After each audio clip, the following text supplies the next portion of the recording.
तो चलिए बेटा, आज के इस वीडियो में हम लोग नेक्स्ट इम्पॉर्टेंट और इजी सा टॉपिक डिस्कस कर लेते हैं जिसका नाम है लीनियर मैग्नीफिकेशन। तो यहाँ पर हम लोग मिरर के लिए, मिरर कोई भी ले सकते हो आप, कॉनकेव या कॉन्वेक्स, तो किसी भी मिरर के लिए मैग्नीफिकेशन का फार्मूला सेम होगा, जैसे कि आपका मिरर इक्वेशन का फार्मूला सेम आया था कॉनकेव और कॉन्वेक्स दोनों कंडीशन में, ठीक है, दोनों मिरर के लिए। तो यहाँ पर भी बेटा कॉनकेव या कॉन्वेक्स कोई भी मिरर लेंगे, मैग्नीफिकेशन का जो डेरिवेशन होगा, जो फार्मूला होगा, वो आपका सेम होगा, ठीक है। तो यहाँ पर आज के इस लेक्चर में हम लोग मैग्नीफिकेशन से रिलेटेड ऑल कॉन्सेप्ट डिस्कस करने वाले हैं, बहुत ही इजी मेथड से, ठीक है। तो सबसे पहले यहाँ पर हम लोग मैग्नीफिकेशन का डिफिनीशन सीखेंगे, फिर इसके बाद इसका फार्मूला देखेंगे, फिर इस फार्मूले को डेरिवेट करेंगे, ठीक है। तो चलिए हम स्टार्ट करते हैं। सबसे पहले बेटा हम लोग देखेंगे मैग्नीफिकेशन का फार्मूला होता क्या है और इसका डिफिनीशन क्या है, ठीक है। इसको थोड़ा सा हम रियलाइज करते हैं। इसके लिए बेटा यहाँ हम सपोज कर लेते हैं कोई एक हाइट है h1 = 2 सेंटीमीटर गिवन, सपोज कर लेते हैं h1 हाइट 2 सेंटीमीटर है। और बेटा इसी सीरीज में हम सपोज कर लेते हैं कि कोई h2 हाइट है और ये 4 सेंटीमीटर इसका लेंथ, ठीक है, इसकी हाइट जो है 4 सेंटीमीटर, कोई दूसरा h2। तो अगर आप हम आपसे पूछें कि बेटा ये वाली हाइट जो है h2 जो हाइट है,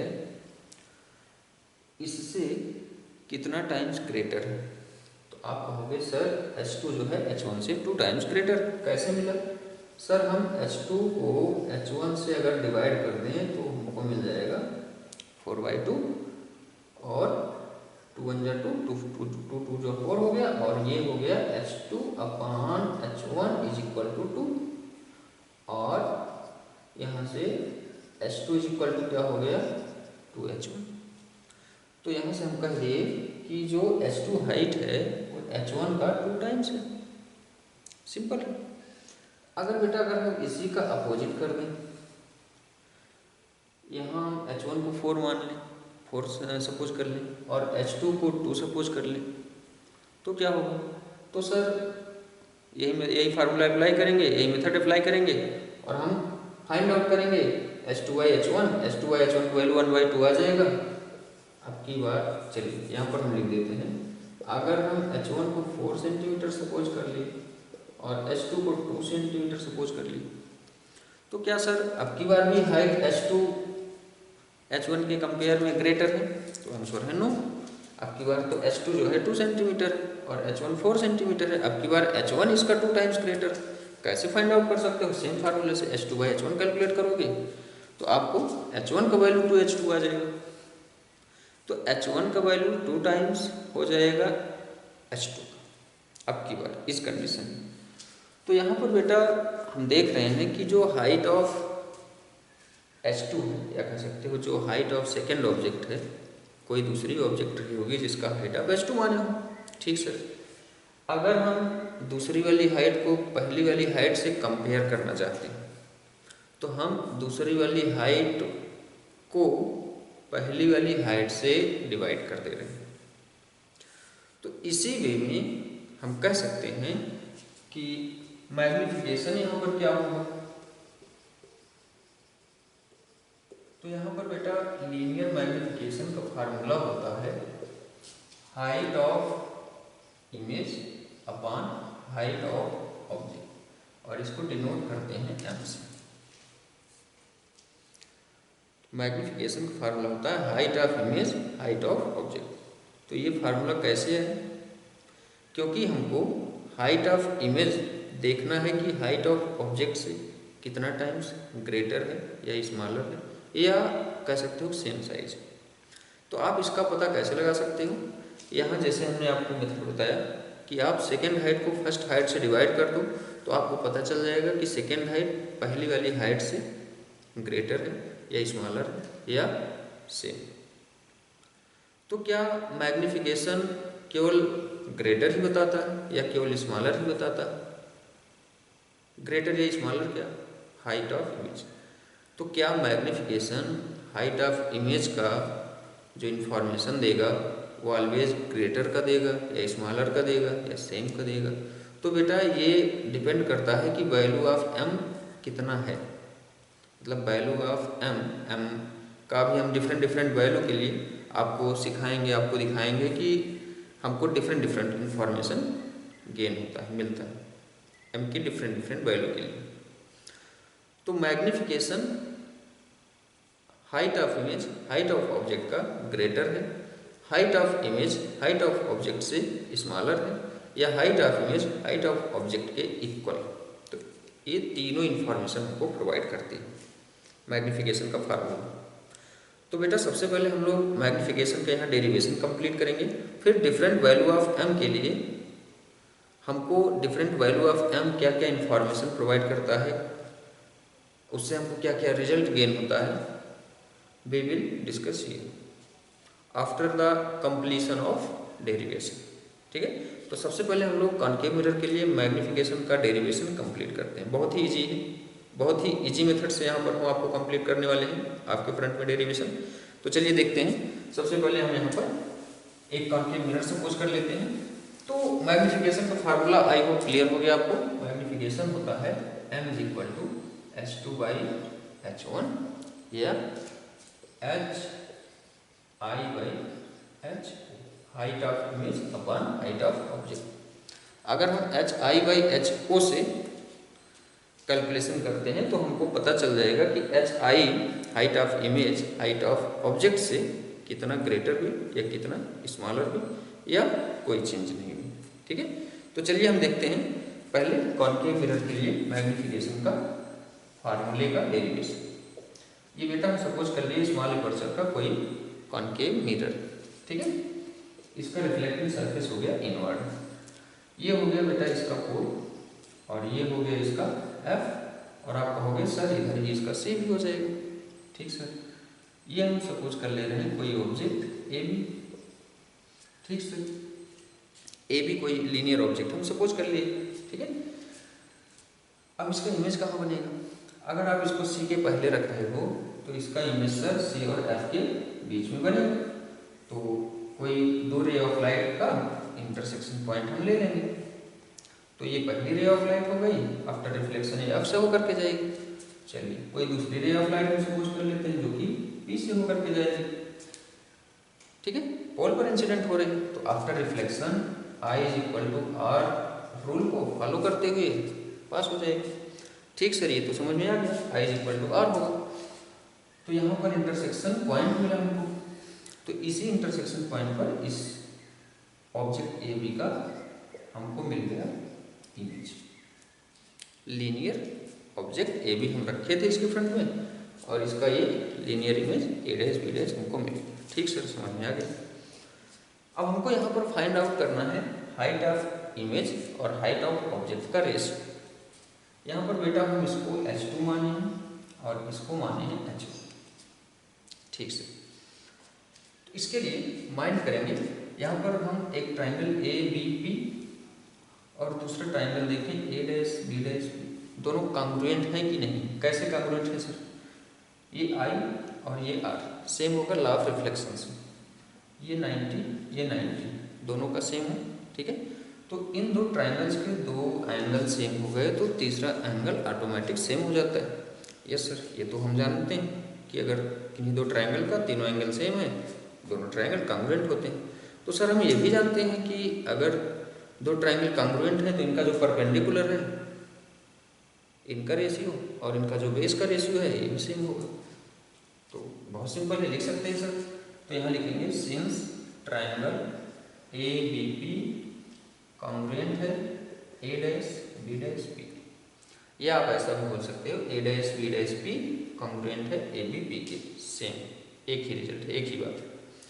तो यहाँ से ए बी पी और A dash B dash P अगर कांग्रुएंट हो गए तो हम ये भी कह सकते हैं so A dash B dash upon A B, A dash B dash perpendicular और इसका perpendicular A B equal to इसका बेस, ये हो गया बी डैश पी और इसका बेस ये हो गया बी पी।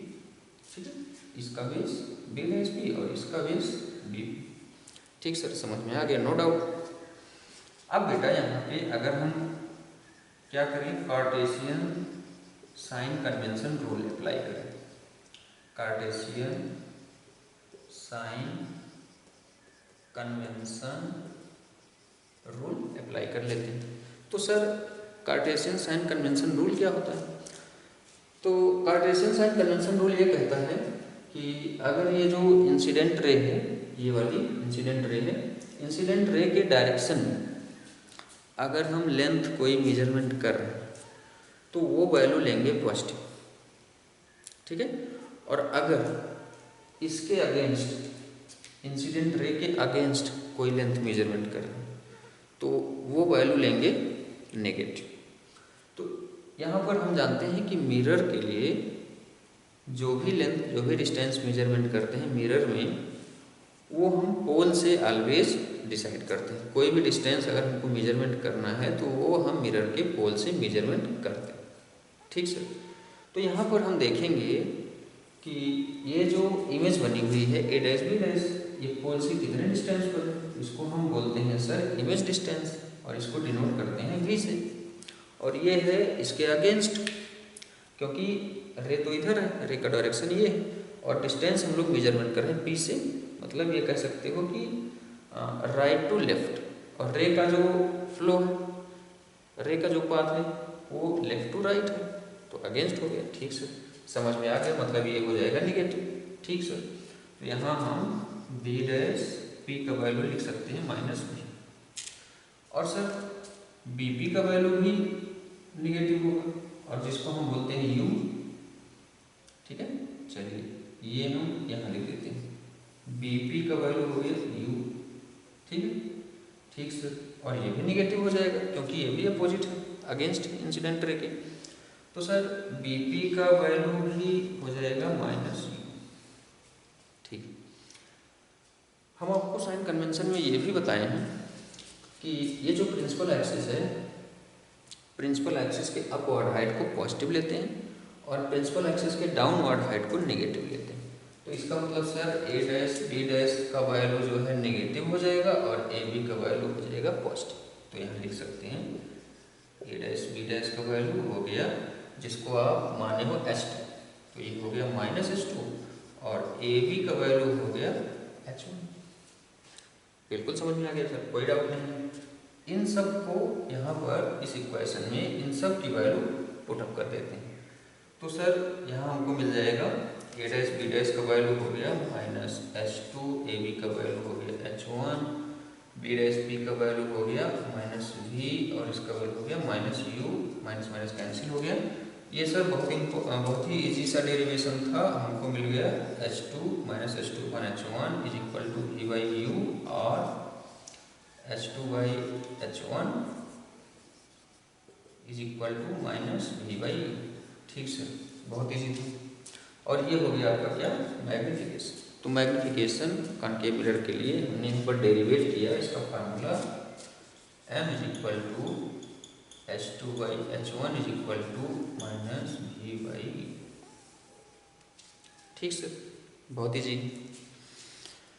अब यहाँ पर इस m के वैल्यू को हम f फोकल लेंथ और u के फॉर्म में भी लिख सकते हैं। कैसे लिख सकते हैं? बहुत ही इजी है और बहुत इंपॉर्टेंट भी है, ये न्यूमेरिकल में हमको हेल्प करेगा। आइए देखते हैं कैसे, ठीक है। ये आपका डेरिवेशन कंप्लीट हो गया, बहुत ही इजी है। दो ट्राइंगल को कॉन्ग्रुएंट दिखाओ और कॉन्ग्रुएंसी का रूल लगाओ, ठीक है। दोनों के परपेंडिकुलर का रेशियो बेस के रेशियो के इक्वल होता है।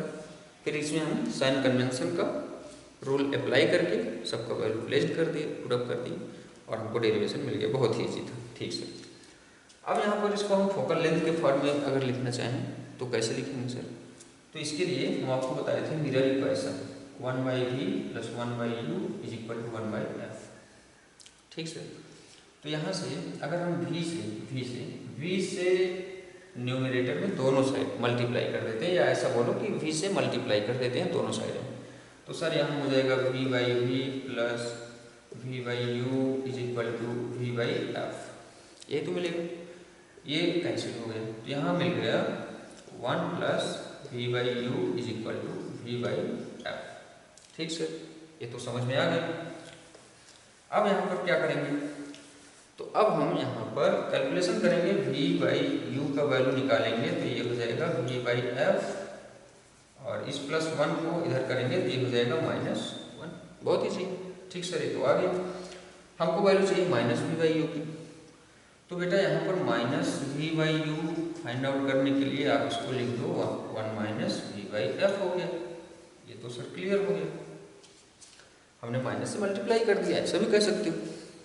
ठीक है, तो माइनस वी बाई यू की जगह आप क्या लिख सकते हो, 1 माइनस वी बाई एफ लिख सकते हो। तो यहाँ पर आपका जो m है ये हो जाएगा माइनस वी बाई यू, और माइनस वी बाई यू का वैल्यू हो गया 1 माइनस वी बाई एफ। ठीक, इसको बेटा u के टर्म में भी लिख सकते हो। ठीक है, u या v के टर्म में दोनों में लिख सकते हो, f तो आपका रहेगा ही। तो इसको आप यहाँ से जैसे हमने v से मल्टीप्लाई किया तो ये v के टर्म में आ गई। ठीक है, यहाँ पर हमने v से मल्टीप्लाई कर दिया था, यहाँ पर हमने v से मल्टीप्लाई कर दिया तो हमने देखा कि ये जो हमारा फार्मूला है 1 माइनस वी बाई एफ के टर्म में आया। यहाँ पर आप इसी इक्वेशन में u से मल्टीप्लाई भी करके लिख सकते थे, मतलब u से मल्टीप्लाई कर दोगे तो u बाई यू से कैंसिल हो जाएगा, फिर यहाँ से आपका u बाई वी आएगा, फिर इसका आपको रिवर्स करना पड़ेगा, मतलब डिफरेंट वे से। तो u के टर्म में भी इसको आप लिख सकते हो, नो डाउट। ठीक है, तो यहाँ पर ये हमने इसको v और f के फॉर्म में मैग्निफिकेशन का फार्मूला डिराइव करके दिखाया। तो क्या सर मैग्निफिकेशन इतना ही है? तो बेटा इसमें मैग्निफिकेशन, अच्छा मैग्निफिकेशन का वैल्यू जो है, जैसे हम आपको भी बताए थे कि मैग्निफिकेशन का डिफरेंट वैल्यू उनको डिफरेंट इन्फॉर्मेशन प्रोवाइड करता है। वो कैसे सर? तो इसमें बेटा नोट करेंगे, इसको नोट करके न्यूमेरिकल में बहुत काम आएगा। न्यूमेरिकल में सॉल्व करने में ये जो है बहुत हेल्प करेगा, जो हम यहाँ पर कॉन्सेप्ट डिस्कस करने चल रहे हैं। तो सबसे पहले जो है, जो m का वैल्यू आप कैलकुलेट करोगे इस फार्मूले से, m is equal to h2 by h1। अगर इसका वैल्यू आ गया बेटा पॉजिटिव, m का वैल्यू आ गया पॉजिटिव, तो आपको इससे क्या रिजल्ट मिला? तो आपको इससे रिजल्ट मिला कि इमेज जो होगी वो होगी, अगर ये वैल्यू पॉजिटिव है तो ये हो जाएगी वर्चुअल इमेज, या कह सकते हो वर्चुअल इरेक्ट। ठीक, ये सर कैसे हुआ? ये बेटा देखो H2 और H1 दोनों पॉजिटिव होगा तभी m की वैल्यू पॉजिटिव होगी। तो H2 और H1 पॉजिटिव कब होगा? जब ऑब्जेक्ट के साइड में, जैसे ऑब्जेक्ट को आपने प्रिंसिपल एक्सिस के अपवर्ड रखा था तो इमेज भी अपवर्ड ही बने। ठीक है, इमेज मैग्नीफाइड हुई कि डिमिनिश्ड हुई कि सेम साइज हुई, इसको भी हम यहाँ पर नहीं डिस्कस कर रहे हैं, उसको भी हम डिस्कस करेंगे नेक्स्ट स्टेप में। अभी हम यहाँ पर आपको ये बता रहे हैं कि इमेज वर्चुअल इरेक्ट बनेगी कि रियल इन्वर्टेड बनेगी। ठीक है, तो अगर बेटा m का वैल्यू आया पॉजिटिव, इसका मतलब जिस साइड में हम ऑब्जेक्ट को रखे थे उसी साइड में इमेज का फॉर्मेशन हुआ, तभी m का वैल्यू पॉजिटिव आएगा। तो ये हमको क्या इन्फॉर्मेशन देगा? ये इन्फॉर्मेशन देगा कि इमेज जो होगी वो इरेक्ट होगी, और इरेक्ट इमेज वर्चुअल इमेज है। ठीक है, तो ये m का वैल्यू पॉजिटिव, तो आप क्या कहोगे? इमेज होगी वर्चुअल और इरेक्ट। ठीक सर। दूसरा हो गया m का वैल्यू निगेटिव। तो m का वैल्यू निगेटिव का मतलब हो गया बेटा कि H2 और H1 में से कोई भी एक वैल्यू निगेटिव, मतलब आप ये कहोगे कि H1 और H2 एक दूसरे के अपोजिट, मतलब एक अगर अपवर्ड है, प्रिंसिपल एक्सिस के अपवर्ड है अगर एक हाइट या ऑब्जेक्ट या इमेज कोई भी, तो दूसरी डाउनवर्ड होगी। जैसे ऑब्जेक्ट अगर अपवर्ड है तो इमेज डाउनवर्ड होगी, अगर ऑब्जेक्ट डाउनवर्ड है तो इमेज अपवर्ड होगी, तभी ये वैल्यू आएगी निगेटिव।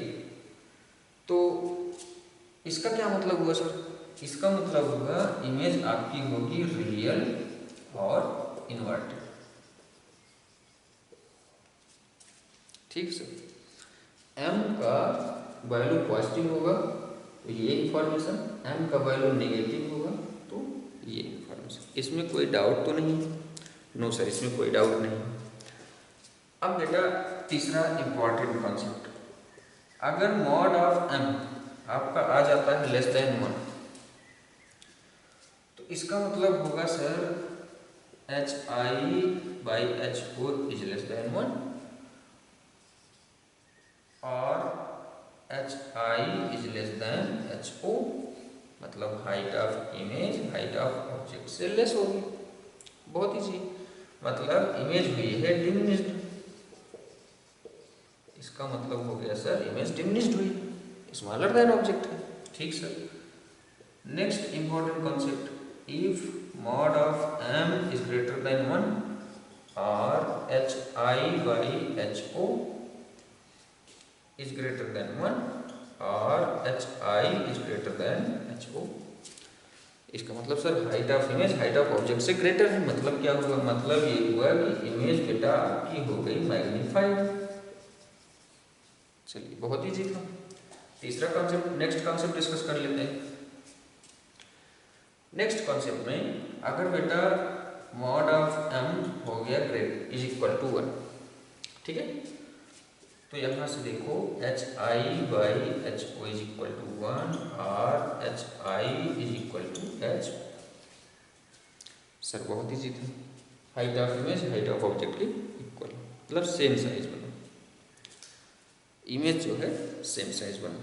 ठीक है, तो डिफरेंट वैल्यू ऑफ m हमको डिफरेंट इंफॉर्मेशन प्रोवाइड कर, ये सब न्यूमेरिकल में हेल्प करेंगे, ये सब न्यूमेरिकल सॉल्व करते समय इन सब की जरूरत पड़ेगी। ठीक है, तो आज का ये लेक्चर हमारा कंप्लीट हुआ, जिसमें हमने मैग्निफिकेशन का डेरिवेशन कॉनकेव मिरर के लिए और डिफरेंट वैल्यू ऑफ m और मैग्निफिकेशन का जो फार्मूला था उसको हमने v और f के फॉर्म में भी डेरिवेट करके दिखाया। ठीक है, ठीक सर। तो आज के इस लेक्चर को हम यहीं पर स्टॉप करते हैं और हम अपकमिंग नेक्स्ट लेक्चर में magnification of convex mirror derivative करके दिखाएंगे, जो कि सेम होगा, उसका भी डेरिवेशन सेम होगा। जैसे कि मिरर इक्वेशन चाहे आप कॉनकेव के लिए चाहे कॉन्वेक्स मिरर के लिए डेरिवेट किए थे, तो दोनों का ही जो डेरिवेशन था, जो रिजल्ट था, सेम आया था। तो ऐसे ही मैग्निफिकेशन का वैल्यू भी सेम आएगा, मैग्निफिकेशन का फार्मूला भी सेम आएगा। ठीक है, तो इस लेक्चर को हम यहाँ पर स्टॉप करेंगे। Thank you very much.